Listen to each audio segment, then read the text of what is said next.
Welcome into yet another edition of the Ben Garcia Show. Jalen Ramsey is on the block should the Arizona Cardinals go after him, and some thoughts on Stephen A. Smith's comments about Matt Ishbia and who the next Phoenix Suns head coach should be. Let's talk about it all next. The Ben Garcia Show. Yeah. Best show in the land. Yup. Listen. Come and get your information from Ben Garcia. Get the latest on your quarterback, running backs, and receivers. Tune in, so any other show you don't need him. Any news that he giving out, please just believe him. Giving out the latest prediction and top-notch analysis. Wanna hear the truth, better have thick skin like callus. The latest move that your team just made can be damaging. The dudes ain't speaking no facts, they just be rambling. Lights, camera, action, turn on the show. Go get the cameraman. Yeah. Lights, camera, action, turn on the show. Go get the cameraman. The Ben Garcia Show. What is up, guys? Welcome into yet another edition of the Ben Garcia Show. A lot of things to get to today. Millions of things to get to today. Jalen Ramsey potentially on his way to the Arizona Cardinals. And a lot of Willie Green, Mike Malone, and who's the other guy's name? Taylor Jenkins talk potentially as the next Phoenix Suns head coach. Not to mention some other interesting things from pundits on ESPN or social media, if you will. Talking all things Matt Ishbia, and I have a quick defense of the Phoenix Suns owner. But with that being said, follow me on all social media platforms at Ben Garcia Show. Don't forget to like, share, subscribe, potentially even tell a friend, or don't. You know, not really a beggar. It just kind of feels like everyone else does it, so why not I ask for it? Let's start here. Jalen Ramsey is on the block from the Miami Dolphins. And at first when I thought about it, I said, no way. I'm good. It was very similar to my takes when it came to the offensive line position, potentially going 16th overall to the Arizona Cardinals in the draft. And then you thought about it, and you were like, well, Justin Fry is the offensive line coach. He did come from Ohio State.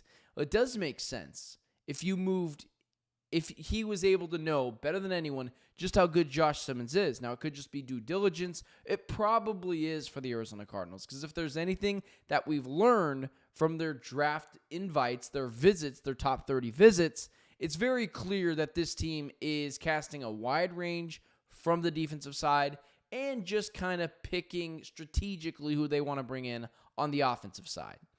It's kind of similar with the Jalen Ramsey stuff. I see Jalen Ramsey, 30 years old, $25 million guaranteed. It would actually technically be like $22 million guaranteed. Someone on social media tried to point that out to me as if I didn't already know that. So about $22 million for 1 year.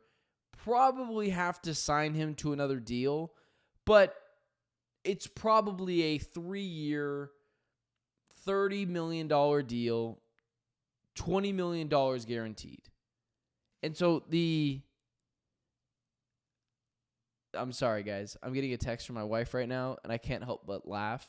She just texted me that she made a coffee this morning without putting a coffee cup down. So that's on my radar this morning. But back over to more important things, that being the Arizona Cardinals. Jalen Ramsey is someone that would fit this Arizona Cardinals team. And you think about what the Cardinals would have to give up, and you're like, it makes sense. But let's go through it.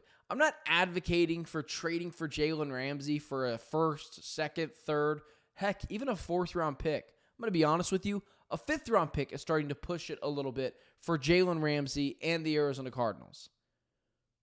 But a fifth-round pick, sixth-round pick, seventh-round pick for Jalen Ramsey, I get it. A potential contract extension from him, that's probably why he wants to be moved from the Rams, from the Dolphins right now. It does make a little bit of sense. And with a little Monty Fort magic, I do think you could bring him to this team, sign him to a contract extension, as long as it's 3 years, $30 million, and it's like $15 million guaranteed. I couldn't care less what the contract says. It's all about the guaranteed money. It will always be about the guaranteed money. Whenever agents leak that their client got 4 years, $120 million, it's always cool. What's the guaranteed money? Because the rest of that is just make-believe money. It's just what makes you feel better. So the Arizona Cardinals looking for a cornerback, and it's been reported that they want to get older at that position, Jalen Ramsey makes sense. But if we're just picking out cornerbacks that I would want for this team, Jalen Ramsey isn't the first guy on my board. And I'm sure he's not for a lot of you.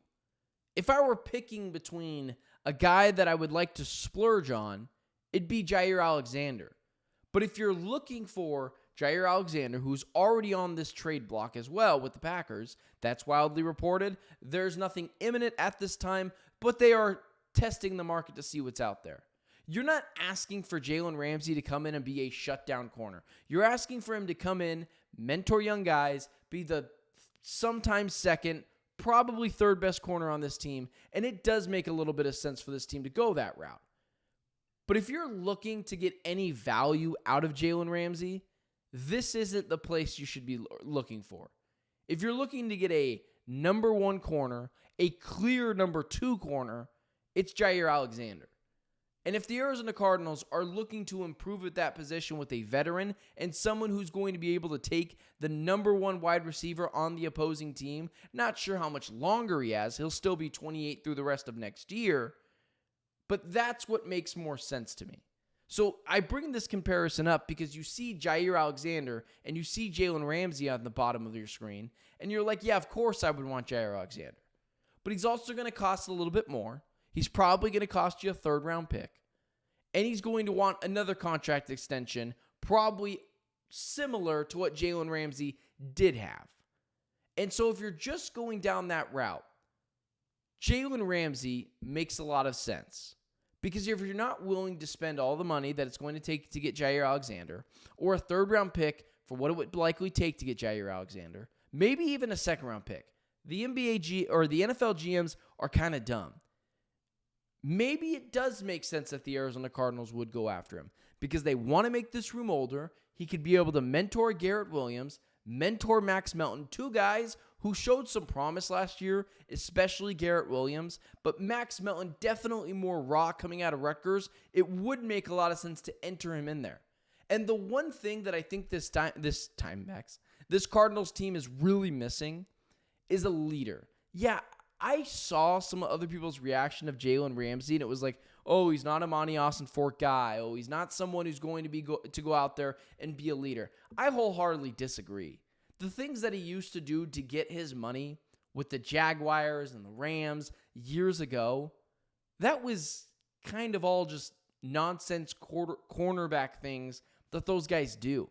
They've got big egos, but it doesn't mean he can't be a leader. And I like his ability to come in and mentor some of these guys. And Jalen Ramsey, for all extensive purposes, I know some people point this out. Yeah, he is a rotisserie chicken. He is a bit cooked. The issue is, that's not what you're asking him to do that for. It's a low-risk, high-reward proposition where the Cardinals have had success with guys like these in the past. I'm talking about an Antonio Cromartie. I'm talking about a Marcus Cooper from years ago, who some of you don't even know who I'm talking about. But they have had success with those kind of guys. So if it's only going to cost you a late-round pick for Jalen Ramsey and a contract extension that isn't going to break the bank and it's got $15 to $20 million guaranteed, then I'm all in. And the Cardinals should go out there and do it. And I got to be honest with you, I do think the Cardinals will be very aggressive in going after Jalen Ramsey. Watching this show, you're not getting reporting. You're just getting someone who's reading the tea leaves. And Jalen Ramsey does make a lot of sense for this team. And as much as I look at a guy like Jaire Alexander, someone who is going to be a number one type of cornerback, maybe a really high-end two at this point of his career, you ask yourself, is that worth the risk? The third-round pick and then likely adding another contract onto that, or potentially even a second-round pick and adding a contract onto that, similar to what Jalen Ramsey gets. So, as much as it would be fun to get Jalen Ramsey, more than anything, this is not a desperate spot for the Cardinals to be. This is a perfect spot for them to be, because they are in a spot to say, no, we're good, and no one else would bat an eye. But they're also in a position to say, yeah, you know what? That does make sense. We have the money to do so. We have the picks to do so. And heck, I think it would be fun to take a flyer out on this guy to make it to where the Arizona Cardinals have a clear mentor on their team to guys like Garrett Williams, guys like Max Melton or Starling Thomas. And that's what they need. And then even on top of all of that, if you put Jalen Ramsey on this team, you are then pretty much set in the cornerback room, barring injuries, which you can't really predict any of those types of things. But bringing Jalen Ramsey onto this team allows you to continue to go any which direction you want in the draft. If Will Johnson doesn't fall to you to 16, a guy that I really like, it's not a big deal. You got Garrett Williams, Starling Thomas, Max Melton, Jalen Ramsey back there. Not to mention Jalen Thompson, Budda Baker. Both good guys in coverage, not Budda Baker one-on-one, but in zone, those types of guys make your cornerbacks better. And so if that's the case, you don't have to be tempted to go get a cornerback. You can just stand put, go get an edge rusher, and you continue to elevate this floor of this defense. I continue to use that phrase because I don't see anywhere where this Cardinals defense is going to be elite this year. I'm not in that retrospect. But what I will say is, man, it's mightily improved. The pass rush is better. The linebackers still need a little bit of work. The secondary is mostly pretty good. And then you add Jalen Ramsey to that, and it just helps tie that core together just a little bit tighter. And you have a guy that's won before and a guy that players can look up to. So at first, when I saw the Ramsey thing, I was like, thanks, but no thanks. You're not asking him to come in and be elite level Jalen Ramsey. You're asking him to come in, mentor your younger guys, Garrett Williams, Max Melton, tie the core together a little bit, and it's not going to cost you anything. It costs you a 5th, 6th, 7th round pick, maybe multiple 6th round picks, maybe multiple 7th round picks. But for all extensive purposes, it's going to be a day 3 pick for Jalen Ramsey and likely a contract extension that looks big but doesn't have a lot of guaranteed money on it, so it doesn't really matter. So the more I talk about it, the more I'm talking myself in to going and getting Jalen Ramsey. And then it makes a lot of sense from a leadership standpoint, from a developmental standpoint, and from a draft standpoint, where you're someone that you don't have to go after Will Johnson if he doesn't fall to you, or panic and take a different cornerback in the draft because you're already set there. So Jalen Ramsey to the Cardinals, not only do I expect them to go after him, I do think he would be on the short list of teams that he would want to go play for. I don't think Jalen Ramsey wants to go play for, the Las Vegas Raiders or some team that has zero chance of competing this year. I do think he would want to continue to compete, wear somewhere that he can get paid and be a leader and help develop guys. And he's physical. He does fit the bill of what Jonathan Gannon likes in his cornerbacks. He's physical. He's not afraid to tackle. He's a trash talker. He's big. All those things really follow suit with what Jonathan Gannon likes on his team. So it's not me saying you have to trade for Jalen Ramsey, because that's not the case. The Cardinals will be just fine without him this year. You're not going to get into week 9 and say, oh man, if we just traded for Jalen Ramsey, this team would be a shoo-in 1 seed. But what you will say is wow, is Garrett Williams kind of stepping up his game a little bit? Is Max Melton starting to take that second-year leap?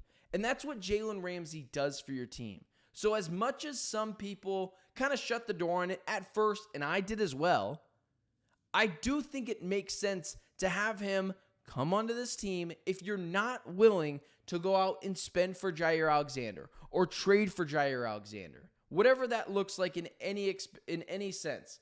Giving him a new contract and giving up kind of premium draft capital to go get him. If you don't want to make that happen, I get it. You're not in desperate need of him either. But a good supplemental to that or a concession plan is Jalen Ramsey. So I as much as I have been talking about it, I'm starting to talk myself into it. I do expect the Cardinals to be in on Jalen Ramsey. And I think it'd be I think it would be not a failure, but I think it would be a little frustrating if they just slammed the door on it as well, especially for a team's defense who wasn't elite last year. And it's not going to, A, cost them anything in terms of money or draft capital. It is a true low-risk, high-reward proposition for Jalen Ramsey, the Cardinals, and that's why it makes a lot of sense for me. Moving on to the next thing, as I struggle to find. So this morning, I just told a couple of you guys a second ago, my wife texted me freaking out. She's like, I got to go to work. I know you're working as well. I just made a cup of coffee, but forgot to put a cup under the coffee maker. So that's my wonderful wife who does everything to help support the family and obviously root for my career as well. Moving over to the Phoenix Suns.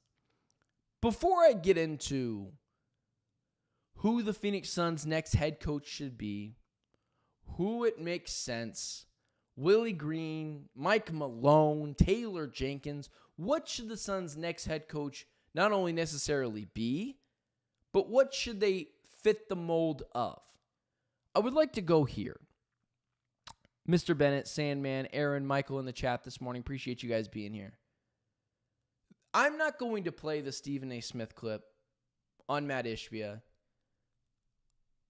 I don't really care what Stephen A. Smith says about Matt Ishbia. Truly, I couldn't give a damn what Stephen A. Smith thinks of Matt Ishbia. Mostly because here's what's a little frustrating for you guys. And I'm going to spill it out for you. I don't like to toot my own horn. And I used to be really into these bigger shows. And I can't explain some of them that I'm talking about because some of them I do have relationships with. But I used to be into these bigger shows. But like a lot of you who watch my show, you would much rather, I'm assuming, watch me talk about the Phoenix Suns or listen to Brendan talk about the Phoenix Suns because we're around the team, we have opinions on the team, we watch every single game, or whether it's my opinion on the Diamondbacks or the Cardinals, you are into those opinions because you know I'm not lying to you. I watch this team. I care about this team. I think I know what's going to happen and what should happen. Stephen A. Smith doesn't watch the Suns. He watches a few games and he tries to form the best opinion he can to get the most, I don't like to say clicks because that feels kind of stupid, but the most interaction he can. He enjoys the spotlight.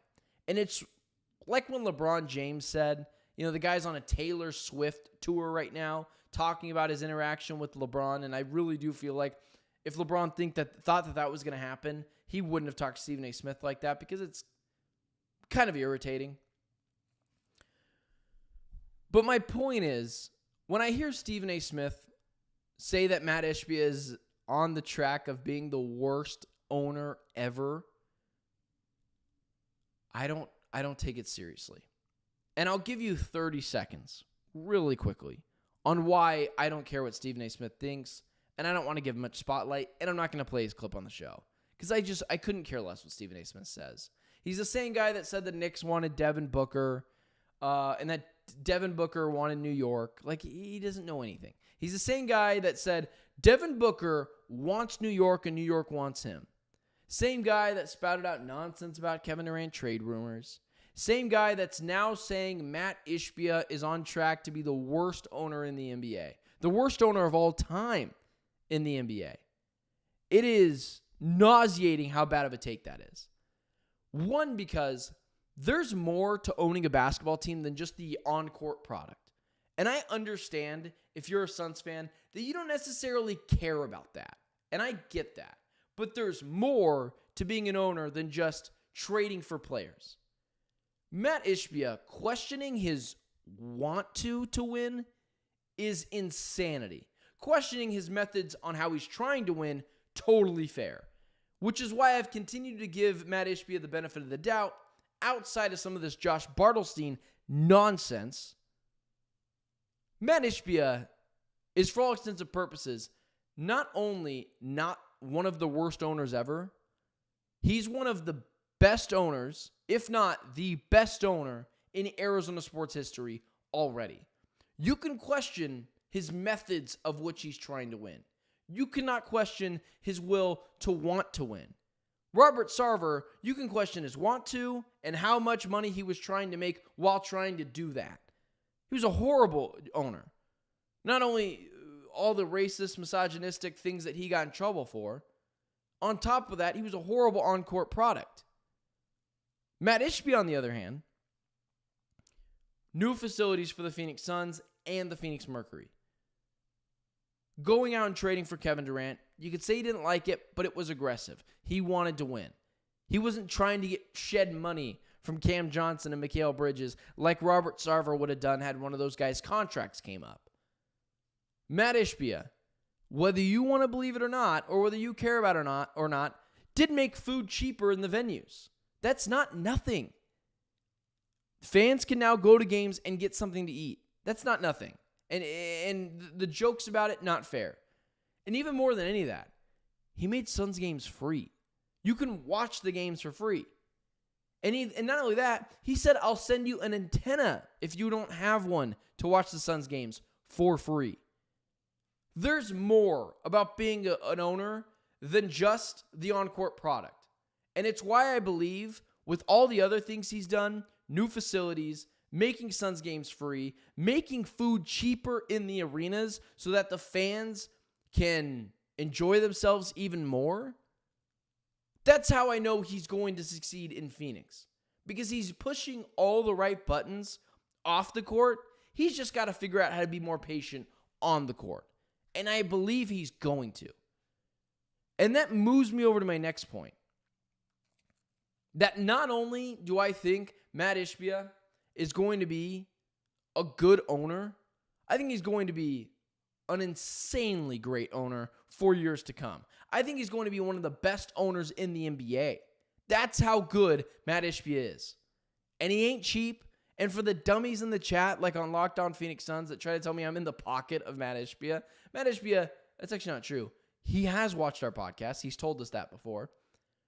But I am not afraid to come out and take swings at anyone. I couldn't care less what Matt Ishbia thinks of me. I really don't. And if I was in his back pocket, I wouldn't be living in a 2-bedroom apartment. But it brings my next point to the head coaching talk of the Phoenix Suns. Where do I want them to go? A lot of people are pointing towards, oh, Mike Malone, that'd be great here, or Taylor Jenkins, that'd be great here. Yeah, I disagree. The Phoenix Suns need a culture builder. And as you could see in the lower third of the screen, I'm talking about Willie Green. If Willie Green is eventually fired from the Pelicans or dismissed from the Pelicans, whether he's fired, whether he's dismissed from the Pelicans, the Phoenix Suns have to nab up Willie Green. And that is the only head coach I'm into that has been a head coach before, because Willie Green, I can't get out of my head how much he completely out-schemed Monty Williams in the 2022 playoffs. The dude was out there running around with Jose Alvarado and Brandon Ingram and took the Suns to 6 games. And that 6th game was a nail-biter in New Orleans. They were this close to a Game 7. Not to mention, the Suns aren't in need of a hard ass. They already tried to do that with Mike Budenholzer. They kind of tried to do that with Frank Vogel, and no one took him seriously. Mike Malone, Taylor Jenkins are for a different form of the Phoenix Suns, a team that's ready to compete like right now. The Suns need to build a culture. They have been skipping steps for too long. They need someone, whether it's Willie Green or whether it's someone else, that can connect with the players and not coddle them. And I used that term on Locked On Suns the other day, but really just a connector. Monty Williams singling out Devin Booker in the bubble years ago, saying, you have been through a lot, acknowledging the suffering Devin Booker has been through. And now they're starting to win. They're saying it's because of you. Willie Green's got to do the same thing. Willie Green has got to be able to single out Devin Booker, befriend him, and then once Devin Booker falls in line, everything else will get figured out. And I bring up the Matt Ishbia stuff because he needs to be able to see that as well. What Matt Ishbia has liked over the past couple of seasons, the big flashy name. Who's won an NBA championship? Well, Frank Vogel has. Well, Mike Budenholzer has. Mike Malone has. Taylor Jenkins hasn't, but he's been to the second round of the playoffs a few times. Now that Matt Ishbia, and it's reported, isn't going after those guys, it makes sense. Because Ishbia is starting to learn. And when you're looking for the next head coach of the Phoenix Suns, and I'll get deeper into this another day, Willie Green, if he's let go, makes a lot of sense. He was in that room under Monty Williams, observing how to build a culture. Combine that with the fact that he's just a much better X's and O's adjustment guy than Monty Williams was, and you see that 2022 playoffs as an example when the Pelicans are facing the Suns, and the Pelicans gave the Suns everything they could handle with Jose Alvarado, CJ McCollum, and Brandon Ingram. That's where I would want the Suns to go. If and only if he is let go by the Pelicans. And he would be the only coach that has been a head coach before that I would want for the Phoenix Suns. Maybe a different name pops up, my opinion changes, and it likely will. This is going to be a very lengthy process, it seems. But outside of that, the Suns got to go with someone that no one's ever heard of, a top assistant, pay him a ton of money, have him build a culture, have him be an X's and O's guy, but at more than anything, you can't be skipping steps anymore. You got to be a team that builds a culture first, and then an identity second, and then we'll figure out how to get the players that also fit that culture and identity so that at some point you can win a championship. And that guy is Willie Green. And if it's not Willie Green because the Pelicans don't let him go, it's not Mike Malone and it's not Taylor Jenkins. Those two guys are just superior versions of Mike Budenholzer. A hard ass that thinks they know better than everyone else and ran their courses somewhere else. You don't want to do that here as well. You want to get a fresh face in. Find your own Spoelstra, which is easier said than done, Mazzulla, whoever it is. A Mazzulla, a Spoelstra, your own JJ Redick, someone like that. Don't go fishing in the other spots that people have already fished before. So that's where I would go with that. Willie Green or a top assistant and someone that can connect with this team and build a culture and an identity. Appreciate you guys being here this morning on a Wednesday. Thursday will be our final show of the week. I am live every week, Monday through Thursday at 7 a.m., 10 a.m. Eastern Standard Time. Follow me on all social media platforms at Ben Garcia Show. Michael, Mr. Bennett, Aaron, Sandman, all in the chat this morning. I appreciate you guys making me a part of your day. And don't forget to like, share, subscribe. It is super easy. Just like the video. You don't even have to watch the video. Just like it and leave. Listen, I know I'm not going to beg for likes, but I'm just saying it is that easy at this point. So appreciate you guys making me a part of your day. You guys have an awesome day. Stay safe, and I will talk to you soon.